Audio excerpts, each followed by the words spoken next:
So hello everyone, welcome to our YouTube channel. तर आज आपण बघायचं आहे स्ट्रक्चर ऑफ माइंड. तर स्ट्रक्चर ऑफ माइंड म्हणजेच काय, तर हे येतं सेकंड टॉपिकमध्ये. सायकोलॉजीचं सेकंड टॉपिकमध्ये येतं structure of mind. Second topic काय आपला, body mind relationship. Body mind relationship या टॉपिक मधला सगळ्यात जास्त वेटेज असलेला किंवा 5 ते 10 मार्काला क्वेश्चन येणार आहे आपला स्ट्रक्चर ऑफ माइंड किंवा ईद इगो सुपर इगो. तर आता ईद इगो सुपर इगो समजून घेण्यासाठी पहिल्यांदा आपल्याला बघावं लागेल स्ट्रक्चर ऑफ माइंड. तर माइंड मध्ये काय काय स्ट्रक्चर येतात. तर and human mind consist majorly 3 levels of awareness. 3 levels of awareness म्हणजे काय, आपलं जे काही स्ट्रक्चर ऑफ माइंड आहे यामध्ये काय बघितलं जातं, तर मेजर 3 लेवल्स ऑफ अवेअरनेस. मग 3 लेवल्स ऑफ अवेअरनेस मध्ये काय बघितलं जातं, आता हे आपल्याला आपण डे टू डे लाईफ मध्ये आपण हे शब्द वापरले असेल, टर्मिनॉलॉजी वापरली असेल. मग काय आहे 3 लेवल्स ऑफ अवेअरनेस. सगळ्यात पहिला आहे कॉन्शियसनेस. कॉन्शियसनेस, त्याच्यानंतर प्री कॉन्शियस आणि त्याच्यानंतर अनकॉन्शियस. आता स्ट्रक्चर ऑफ माइंड मध्ये 3 मेजर लेवल ऑफ अवेअरनेस आहेत. तर त्यातलं 3 जे आहेत ते आहे कॉन्शियसनेस, प्री कॉन्शियस आणि अनकॉन्शियस. तर तुम्ही फाउंडेशनच्या पोस्टिंगला जर हॉस्पिटल सेटिंग मध्ये गेला असाल तर तुम्ही पेशंटच्या हिस्ट्रीमध्ये बघितलं असेल आणि पेशंट ब्रॉड बाय रिलेटिव्ह किंवा ज्यांनी आणला असेल, मग पेशंट कसा आहे, पेशंट कॉन्शियस आहे, ओरिएंटेड आहे किंवा पेशंट अनकॉन्शियस आहे. तर हे काय आहेत, हे माइंडचे 3 मेजर लेवल ऑफ अवेअरनेस आहे. जे अवेअरनेस आपण म्हणतो त्याचे 3 लेवल आहेत. तर यात आपण सगळ्यात पहिल्यांदा बघूया कॉन्शियसनेस. आता कॉन्शियसनेस म्हणजेच काय, so it consist all those experience of an individual who is aware of any particular time. तर कॉन्शियसनेस म्हणजे काय, तर it contents all those experience who is particular aware of an time.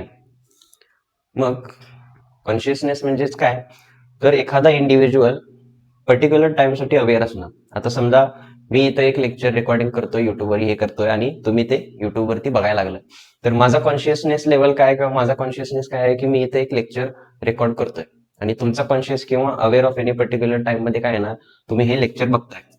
मग यामध्येच काय, तर कॉन्शियसनेस मध्ये परत 3 सब टाईप येतात. 3 सब टाईप कसे येतात, so it consist current thoughts and experiences majorly 3 aspects. तर कॉन्शियसनेस मध्ये परत 3 मेजर सब टाईप्स येतात किंवा एक थॉट्स आणि एक्सपिरियन्स येतात. मग थॉट्स आणि एक्सपिरियन्स मध्ये काय बघितलं जातं, तर यामध्ये मेनली जे 3 सब टाईप्स आहेत ते आहेत कोनेटिव्ह, कोग्नेटिव्ह आणि अफेक्टिव्ह.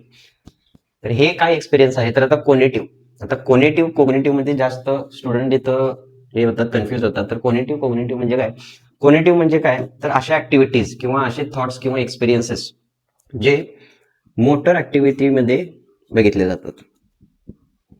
कोनेटिव्ह म्हणजेच काय, मोटर ऍक्टिव्हिटी, जे काही तुमचे एक्सपिरियन्स असतील मोटर ऍक्टिव्हिटी ज्यामध्ये इन्व्हॉल्व्ह असेल. मोटर ऍक्टिव्हिटी म्हणजे काय, ज्यामध्ये तुमचे फिजिकल मुवमेंट असेल, ज्यामध्ये तुमचे मसल्स मुवमेंट असतील, तर त्या ऍक्टिव्हिटी तुमच्या कॉन्शियसनेस लेवलमध्ये राहून जातात. मग कोनेटिव्ह म्हणजे काय, मोटर ऍक्टिव्हिटी किंवा फिजिकल ऍक्टिव्हिटी. मग यामध्ये काय बघितलं जातं, स्विमिंग बघितलं जातं. Swimming, dance, walk. मग आता स्विमिंग, डान्स, वॉक हे सगळं करण्यासाठी आपल्याला काय गरजेचं आहे, फिजिकल मुवमेंट किंवा आपल्या मसल्स. म्हणजे मसल मेमरी जी असते ती आपल्या कॉन्शियस माइंड मध्ये राहून जाते. समजा तुम्ही 6 वर्षाचे, 7 वर्षाचे किंवा मोठे झाल्यानंतर 4थी 5वीला जेव्हा तुम्ही स्विमिंग शिकता, तर ते लाईफ लॉंग तुमच्या मसल मेमरीमध्ये राहून जाते की हाऊ टू स्विम. तुम्ही जर एखाद्या पाण्यात गेला, तुम्ही एकदा स्विमिंग शिकून गेला, तर तुम्ही कधी विसरत नाही स्विमिंग कशी करायची आहे किंवा मी स्विमिंग विसरले, असं कधी होत नाही. कारण का, हे मोटर ऍक्टिव्हिटीमध्ये किंवा कोनेटिव्ह ह्याच्यामध्ये कोनिएटिव्ह कॉन्शियस लेवलमध्ये स्टोअर केलं जातं. सेम याच्यामध्ये डान्स आणि वॉकिंग. तुम्ही लहान असताना जेव्हा क्रॉल करता, वॉक करता, तर जे वॉकिंगचे जे मसल मुवमेंट असतात, वॉकिंग करताना ज्या काही मसल लागतात, लेग मुवमेंट असतील, बॅलन्स असेल, इक्विलिब्रियम असेल, त्या ज्या मेमरी आहेत, ती जी मसल मेमरी आहे ती आपल्या कॉन्शियस लेवलमध्ये राहून जाते. तर त्याच्यानंतर काय, कोग्नेटिव्ह. तर कोग्नेटिव्ह म्हणजेच काय, कोग्नेटिव्ह म्हणजेच काय, थोडक्यात thinking. Cognitive is refers to the thinking. आता कोग्नेटिव्ह म्हणजे थिंकिंग. आता थिंकिंग मेमरीमध्ये काय बघितलं जातं, थिंकिंग याच्यामध्ये तुमचे reasoning, problem solving plus thinking. तर कोग्निटिव्ह मध्ये तुमच्या सगळ्या इंटेलेक्च्युअल मेमरी स्टोअर केल्या जातात. इंटेलेक्च्युअल मेमरी म्हणजे काय, तुमच्या जे थिंकिंग कॅपॅसिटी आहे तुमची, एक क्रिटिकल थिंकिंग असेल, रिझनिंग असेल, प्रॉब्लेम सॉल्व्हिंग असेल, हे सगळं कुठं स्टोअर केलं जातं, हे कोग्निटिव्ह कॉन्शियस लेवलमध्ये स्टोअर केलं जातं. एखादा माणूस जर समजा तुम्ही मॅथ्समध्ये एखादं प्रॉब्लेम सॉल्व्हिंग जर इक्वेशन घेतला, तर ते इक्वेशन तुम्ही एकदा शिकल्यानंतर परत विसरत नाही. समजा 2+2 काय येणार, 4 येणार. 2+2 4 येणार हे आपण कुठं बघितलेलं आहे, हे आपण आपल्या प्रॉब्लेम सॉल्व्हिंग याच्यामध्ये स्टोअर झालेलं असतं, त्यामुळे आपण लगेच सांगू शकतो की 2+2. त्यानंतर affective conscious level. Affective conscious level म्हणजे काय, आता अफेक्टिव्ह म्हणजे काय, अफेक्शन. अफेक्शन मध्ये काय येणार, सगळे इमोशन बेस्ड. इमोशन बेस्ड मध्ये काय येणार, सगळे इमोशन्स, तुमचे जे काही इमोशन्स असतील ते स्टोअर झालेले असतात कुठं, आपल्या कॉन्शियस लेवलमध्ये. आता इमोशन मध्ये काय, फिअर, अँगर, जेलस, त्याच्यानंतर हॅपी. तर हे काय जे इमोशन्स असतील ते कुठं स्टोअर केले जातात, ते अफेक्टिव्ह मॅनरमध्ये किंवा अफेक्टिव्ह एक्सपिरियन्समध्ये स्टोअर केले जातात. मग आता फिअर, अँगर, जेलसी, हॅपी, जर तुमचे 10th किंवा 12th बोर्ड असतील, तुमच्या बोर्ड एक्झाम असतील, त्यावेळी तुम्हाला जी एक्झामची भीती वाटत होती, ते तुम्ही तुमच्या लाईफ लॉंग तुम्हाला आठवणार आहे की बाबा मी 10वीला असताना माझी पेपर एक्झामच्या वेळी मी कसा अभ्यास केलेला, काय केलेला, काय स्टडी, माझा स्टडी प्लॅन काय होता, पॅटर्न काय होता. मग हे तुमच्या अफेक्टिव्ह मॅनरमध्ये बघितलं जातं. त्यानंतर तुमचा जेव्हा रिझल्ट लागेल, मग तुमचा रिझल्ट चांगला झाल्यानंतर तुम्ही हॅप्पी झालेलं, तुमचं सगळं मूड अफेक्टिव्ह मॅनरमध्ये सगळं इथं स्टोअर केलं जातं. तर कॉन्शियसनेस ही जी पहिली आपली कॉन्शियसनेसची ही लेवल आहे. तर यामध्ये काय बघितलं जातं कॉन्शियसनेसमध्ये, all those experience of an individual who is aware of any particular time. Aware असणं. मग यामध्ये परत 3 मेजर ऍस्पेक्ट काय आहे, तर current thoughts and experience. Current through and experience म्हणजे काय, परत सब टाईप बघितले जातात कॉन्शियसनेस मध्ये. आता ही कॉन्शियसनेस जे स्टोअर होणार आहे यामध्ये, मग यात स्टोअर कोणत्या माध्यमातून होणार आहे, कोणत्या चॅनल मधून होणार आहे, तर 3 सब टाइप्स मधून किंवा थॉट्स आणि एक्सपिरियन्स मधून. मग ते थॉट्स आणि एक्सपिरियन्स कुठल्या मीडियमनं स्टोअर होतात, तर कोनेटिव्ह, कोग्नेटिव्ह आणि अफेक्टिव्ह. यामध्ये कोनेटिव्ह म्हणजेच काय, मोटर ऍक्टिव्हिटी. ज्या ऍक्टिव्हिटीमध्ये फिजिकल, तुमचं फिजिकली मुवमेंट इन्व्हॉल्व्ह असतील, तर त्याला आपण म्हणतो कोनेटिव्ह किंवा मोटर ऍक्टिव्हिटी. याचे एक्झाम्पल काय आहे, स्विमिंग, डान्सिंग, वॉकिंग, हे सगळं येतं कोनेटिव्ह मध्ये. त्याच्यानंतर काय, कोग्नेटिव्ह. कोग्नेटिव्ह म्हणजेच काय, थिंकिंग ॲबिलिटी, तुमची थोडक्यात इंटेलेक्च्युअल ॲबिलिटी. यामध्ये काय बघितलं जातं, रिझनिंग, प्रॉब्लेम सॉल्व्हिंग, थिंकिंग, हे सगळं बघितलं जातं. त्यानंतर अफेक्टिव्ह. अफेक्टिव्ह मॅनरमध्ये काय बघितलं जातं, नथिंग बट द इमोशन्स. तुमच्या इमोशन्सच्या मॅनरमध्ये स्टोअर केलेली जी मेमरी असते त्याला आपण काय म्हणतो, अफेक्टिव्ह. यामध्ये काय बघितलं जातं, फिअर, अँगर, जेलसी, हॅपी, हे सगळे आपले मूड किंवा इमोशन्स त्यामध्ये इन्क्लूड होतात. तर आफ्टर कॉन्शियस माइंड, त्यानंतर येणार pre conscious mind. Second structure काय आहे, pre conscious mind. So pre conscious mind are nothing but the thoughts, are the memories which an individual may not be aware but can recall to the mind when he wishes. आता conscious mind मध्ये काय बघितलं आपण, an individual is particularly aware at any time. आता pre conscious मध्ये काय, may not be aware but can recall to the mind when he wishes. आता थोडक्यात काय, प्री कॉन्शियस माइंड म्हणजे काय, तुम्ही कॉन्शियस लेवलमध्ये जर बघितलं असेल तर तो माणूस फुल्ली अवेअर असतो. मग त्याची डेट असेल, मग आज वार काय आहे, डेट काय आहे, टाइम काय चालू आहे, किंवा तो कशासाठी एक कुठं तरी आलाय, टास्क करण्यासाठी आलाय, तो फुल्ली अवेअर आहे त्याच्या कॉन्शियस लेवलमध्ये. मग प्री कॉन्शियस म्हणजेच काय, these are thoughts and the memories which an individual may not aware नाही आहे, तो फुल्ली अवेअर नाहीये, but can recall to the mind, पण तो आठवू शकतोय की काय झालेलं आहे. मग प्री कॉन्शियस मध्ये काय पाहिजे जातं, मेनली तुमच्या ज्या काही आठवणी असतील, काय स्टोअर झालेला डाटा असेल, तो रिकॉल करणं. मग ते कुठं स्टोअर केलं जातं, रिकॉल करणाऱ्या किंवा जे पास्ट मध्ये घडलेल्या गोष्टी असतात ते आपल्या प्री कॉन्शियस माइंडमध्ये स्टोअर झालेल्या असतात. आता प्री कॉन्शियस माइंडमध्ये स्टोअर झालेले असतात म्हणजेच काय, जर समजा आता 10th आणि 12th मार्क सगळ्यांना माहित असतात. एखादा माणूस जर विसरला बाय चान्स, तर यामध्ये काय बघितलं जातं, तुम्हाला एकदम सडन मुवमेंटमध्ये कोणी विचारलं की बाबा तुला किती 10th मार्क्स होते, मग आता त्याच्या कॉन्शियस लेवलमध्ये त्याला आठवत नाहीये की त्याला टोटल किती मार्क्स होते, 10th किती पर्सेंटेज होते. मग त्याच्यानंतर त्याचं ऍक्ट कोणा, तिथं फंक्शन कोणाचं येणार, तर तिथं रोल येणार प्री कॉन्शियस माइंडचा. मग प्री कॉन्शियस माइंडचा रोल काय येणार, तर ती जी थॉट किंवा मेमरी आहे तो रिकॉल करणं. मग रिकॉल कसं करणार, तो पहिल्यांदा सडन मुवमेंटला जेव्हा विचारलं जातं तेव्हा अवेअर नाही, फुल्ली अवेअर नाहीये, पण तो रिकॉल करू शकतो, तेव्हा त्याला आठवू शकतं. मग तो सांगू शकतो की बाबा 80% आहेत, 90% आहेत. मग हे काय झालं, हे जे तुमचं डाटा आहे, हे जे तुमचं स्टोअर झालेलं आहे, ते कुठं स्टोअर होणार, प्री कॉन्शियस मध्ये स्टोअर होणार. मग pre conscious are the thoughts and the memories which an individual may not be fully aware but can recall to the mind when he wishes. आणि सेम प्री कॉन्शियस माइंडला sub conscious mind म्हणलं जातं. तर subconscious म्हणजे काय, त्यात दोन word आहेत, कॉन्शियस आणि सब. आता सब म्हणजे काय, हाफ. आता हा शब्द का वापरला इथं, सबकॉन्शियस म्हणजे काय, कॉन्शियसनेस मध्ये जे तुम्हाला नाही आठवणार ते तुम्ही जेव्हा तुम्हाला वाटेल तेव्हा तुम्ही रिकॉल करू शकताय, म्हणून याला सबकॉन्शियस माइंड म्हणलं जातं. त्याच्यानंतर नेक्स्ट थर्ड स्ट्रक्चर आपल्या माइंडचं काय असणार आहे, अनकॉन्शियस. आता दोन टाईप किंवा दोन स्ट्रक्चर बघून तुम्हाला याचा अंदाज आला असेल कॉन्शियस माइंड काय असणार आहे. When an individual is fully aware at any particular time म्हणजे काय, कॉन्शियस माइंड. त्यानंतर प्री कॉन्शियस म्हणजे काय, may not fully aware but can recall to the mind when he wishes. मग आता ह्याच्यात सेम उलट अनकॉन्शियस म्हणजे काय, आता इथे दोन वर्ड आहेत, कॉन्शियस आणि अनकॉन्शियस म्हणजे काय, he is not fully aware आणि तो रिकॉल पण करू शकत नाही.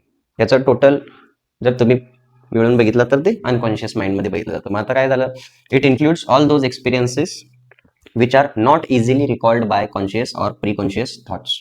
मग आता जर तुम्हाला विचारलं की तू बाबा आठवीला असताना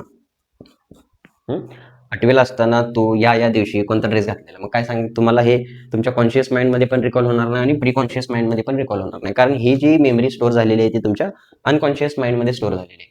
किंवा तुम्हाला एखाद्याने विचारले की तू जेव्हा 4 वर्षाचा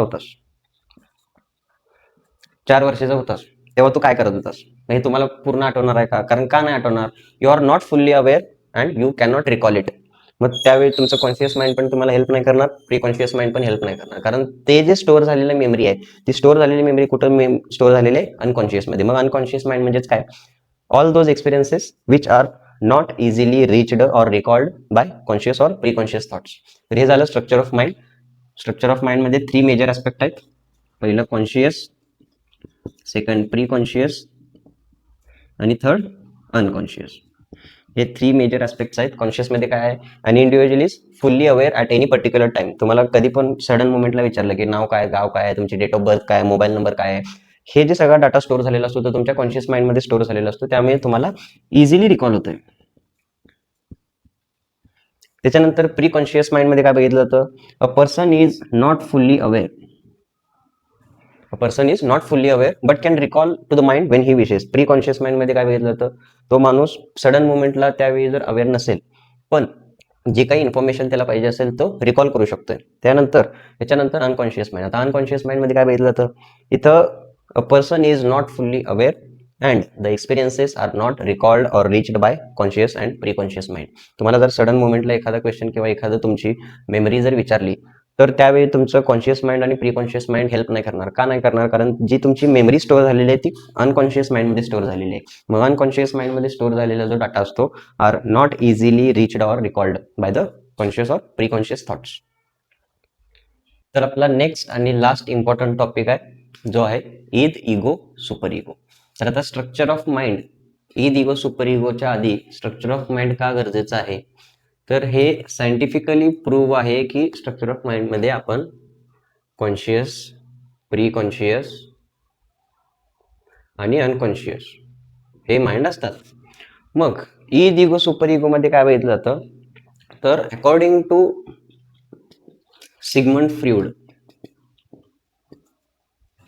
सिगमंड फ्रूड जे सायंटिस्ट होते त्यांनी काय सांगितलं, according to Sigmund Freud there are 3 major hypothetical aspects which can tell the structure of mind.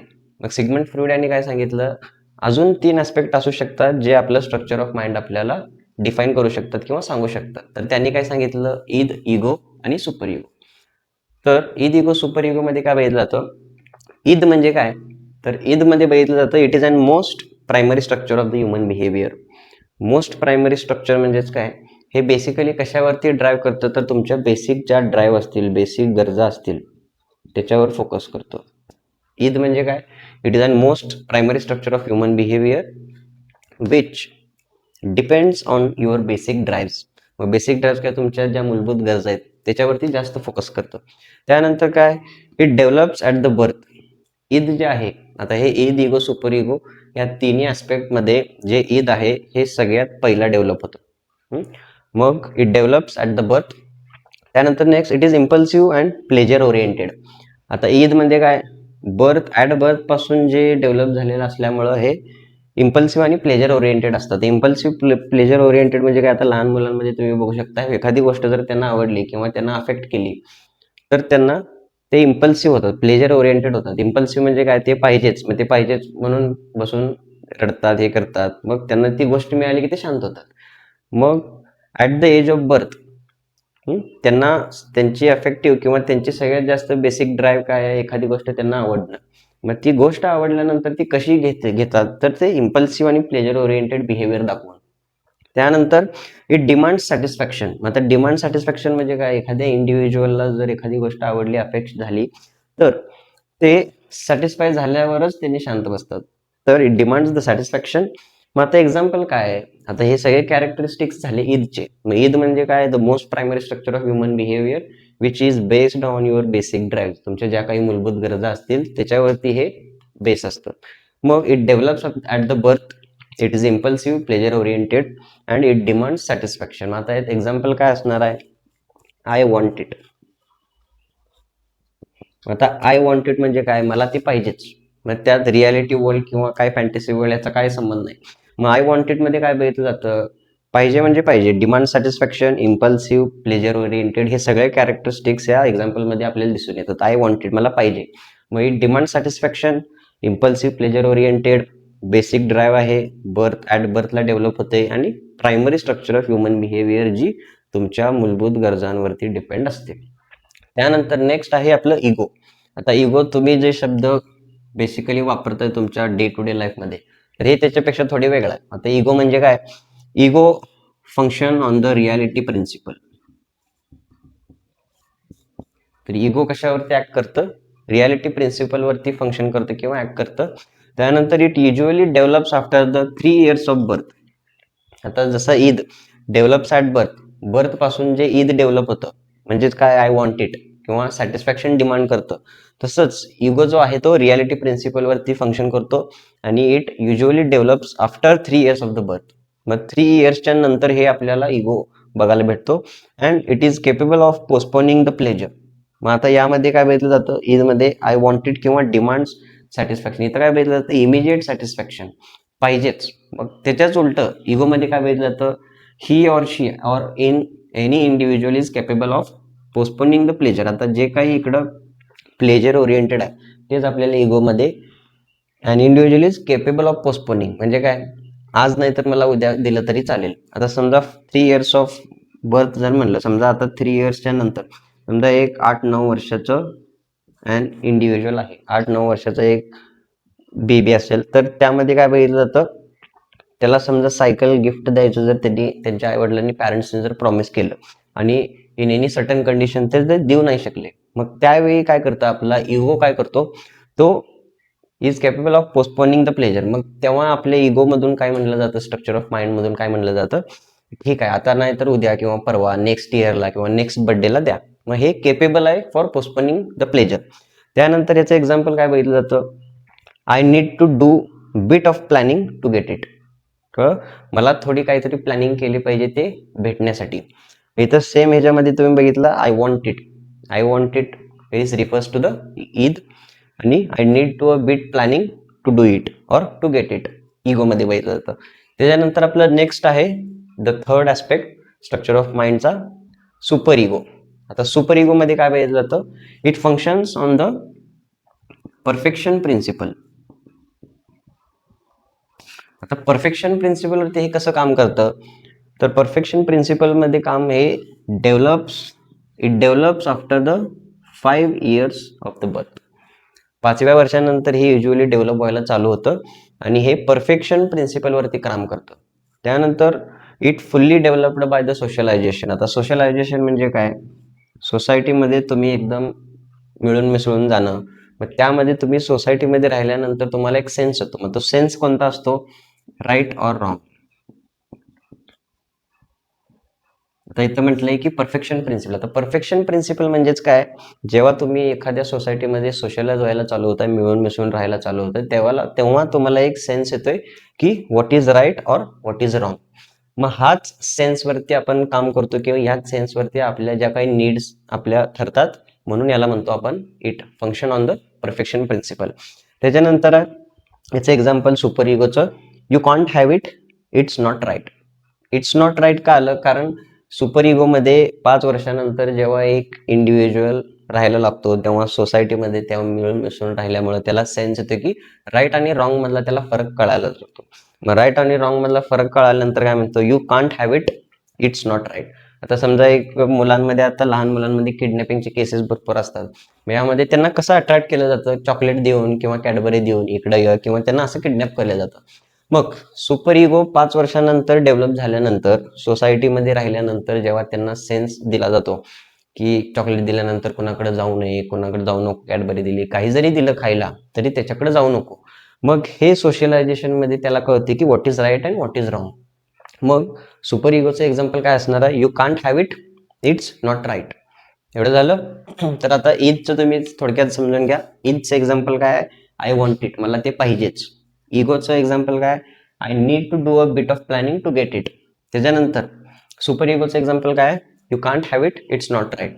आता ईदमध्ये काय बघितलं जातं, it is most primary structure of the mind. मग हे जे स्ट्रक्चर आहे ते बेसिकली बेसिक ड्राईव्हवर काम करतो.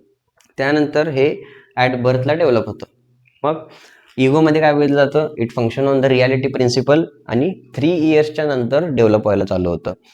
तसंच सुपर इगोमध्ये काय बघितलं जातं, फंक्शन ऑन परफेक्शन प्रिन्सिपल, आणि हे 5 इयर्स ऑफ एज नंतर डेव्हलप व्हायला चालू होतं. एवढं कळालं. आता समजा तुम्हाला जर 5 मार्क्सला किंवा 10 मार्क्सला जर क्वेश्चन विचारला, ईद इगो सुपर इगो, जर समजा ईद इगो सुपर इगो विचारलं किंवा स्ट्रक्चर ऑफ माइंड विचारलं, आन्सर दोन्हीचं सेम आहे. तुम्हाला स्ट्रक्चर ऑफ माइंड जरी विचारलं किंवा ईद इगो सुपर इगो जरी विचारलं तर फर्स्ट तुम्हाला स्ट्रक्चर ऑफ माइंड द्यायचं आहे. मग स्ट्रक्चर ऑफ माइंड नंतर introduction, it has majorly 3 aspect scientifically proven, which is conscious, pre conscious and unconscious. मग जर Eid ego super ego separate विचारलं तर स्ट्रक्चर ऑफ माइंडला एकदम ब्रीफमध्ये एक्सप्लेन करायचं, थोडक्यात एक्सप्लेन करायचं, कॉन्शियस, प्री कॉन्शियस, अनकॉन्शियस, त्याची इन्फॉर्मेशन लिहायची. मग ईद इगो सुपर इगोला कॉन्सन्ट्रेशन करायचं आणि त्याचं जास्त एक्सप्लेनेशन न्यायचं. आणि जर तुम्हाला स्ट्रक्चर ऑफ माइंड विचारलं तर कॉन्शियस, प्री कॉन्शियस आणि अनकॉन्शियसला जास्त एक्सप्लेन करायचं आणि हा फक्त एवढा चार्ट काढायचा. झालं.